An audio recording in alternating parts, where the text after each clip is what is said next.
Salut à vous jeunes économistes en herbe, bienvenue dans cette nouvelle émission Historique économique.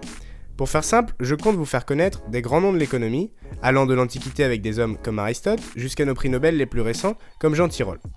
Je vous avertis tout de suite, cette émission n'a pas pour but d'être absolument exhaustive, de plus c'est un épisode pilote, il y a encore des choses à régler et il ne dépend que de vous de m'aider dans ma tâche, de rendre la vidéo plus agréable selon vos attentes. Pour ce premier épisode, j'ai pensé qu'il serait bon de commencer par celui à qui l'on doit le mot d'économie. À l'époque, c'était du grec, économique est donc un mot grec qui s'avère être le titre de deux traités, l'un de Xénophon et l'autre d'Aristote, deux philosophes du monde antique grec. Qui est ce gentil bonhomme ? Eh bien, il s'agit d'un type qui ne pouvait pas se contenter d'avoir un seul hobby. C'était un penseur, un philosophe, logicien, scientifique, grec, né en 384 avant Jésus-Christ dans le royaume de Macédoine et mort en 322 avant Jésus-Christ. Vous l'avez étudié en mathématiques, grâce à sa logique. Vous l'avez étudié en philosophie, avec sa notion de catharsis associée aux passions. Vous l'avez peut-être même vu en biologie. Il fut le maître d'Alexandre le Grand, il fut le disciple de Platon, le fameux philosophe, lui-même disciple de Socrate. Sacré CV donc. Figurez-vous qu'il fut aussi l'un des premiers à théoriser l'économie, mais à petite échelle cela dit. Attention, l'économie n'est pas née en même temps que sa théorisation. L'économie existe depuis longtemps à des échelles plus ou moins variées, à Babylone ou en Égypte, qui sont des puissances antiques bien plus rayonnantes que ne le sera jamais la Grèce antique.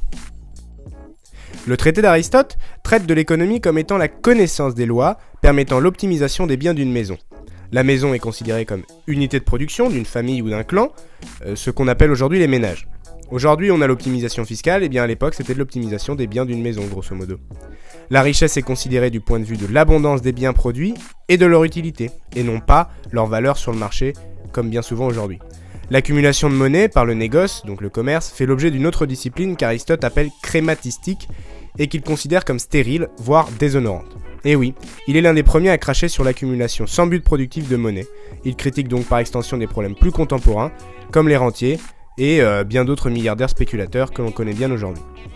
Il distingue les deux usages spécifiques à chaque chose. Un usage propre, conforme à sa nature, ainsi le soulier et la chaussure sert à chausser, et un usage non naturel, donc celui d'acquérir un autre objet par la voie de la vente ou de l'échange.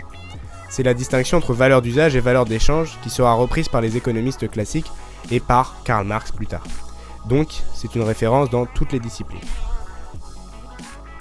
L'économique est explicitement distinguée de la politique, laquelle fait l'objet d'un autre traité d'Aristote et vise à établir l'harmonie et la justice entre les différentes classes de personnes et de familles qui constituent la cité. On comprend donc là que pour ce cher Aristote, la gestion de la cité, ou politique, était totalement indépendante de l'économie qui s'avère être une gestion à une échelle microéconomique.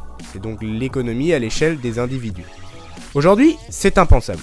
Après tout, il y a un ministère de l'économie, de la finance, de l'industrie, en France et dans bien d'autres pays, et bien des économistes contemporains associent l'État à l'économie, que ça soit pour contrôler les marchés, ou à l'inverse pour ne pas s'en mêler. Et combien d'ouvrages d'économie se nomment traités d'économie politique ? Aujourd'hui, la politique et l'économie sont intimement liées, ce qui fait se retourner dans sa tombe notre ami grec. L'économie est donc cet art de gérer un patrimoine privé et se compose d'éléments très précis. Aristote conseille ainsi de loger esclaves, hommes et femmes séparément pour éviter les naissances contre le vœu du propriétaire. Le motif est qu'il revient moins cher d'acheter un esclave que de l'élever. Sympa la Grèce antique, mais il faut avouer que c'est de l'optimisation. Il nous laissera aussi une nomenclature de divers types d'économies théoriques au nombre de 4 qui sont la royale, la satrapique, la politique et la privée. Et non, ce ne sont pas des noms de pizza. Elles se distinguent par leur niveau. Ainsi il y a la gestion par un État, la gestion par une province, par une cité et par les ménages. Évidemment Aristote privilégiait l'économie privée. Notons aussi qu'Aristote accepte le commerce quand il sert à échanger des biens, mais il considère que cette activité est condamnable lorsqu'elle vise exclusivement l'enrichissement, la crématistique vous le savez bien. Le commerce devient alors une profession qui roule tout entière sur l'argent, qui ne rêve qu'à lui, qui n'a d'autres éléments ni d'autres fins, qui n'a point de terme où puisse s'arrêter la cupidité. Pire que le commerce, il y a le prêt-intérêt, oh là là, quelle horreur que le prêt, et ce pendant des siècles. Aristote et d'autres le condamnent. Ces prêts à intérêt permettent d'obtenir d'une somme d'argent une somme supérieure par le simple fait de la prêter quelque temps. On doit donc à Aristote le terme économique, mais aussi les prémices de la microéconomie basée sur la production d'une simple demeure. Mais cela a inspiré le monde moderne qui analyse le système à diverses échelles. L'autre élément majeur apporté par cet homme est la condamnation du prêt à intérêt et de ce qu'il appelle la crématistique, idée conservée pendant des siècles. Enfin, Aristote a clairement défini la science de l'économie comme indépendante à la gestion de la vie de la cité, soit la politique.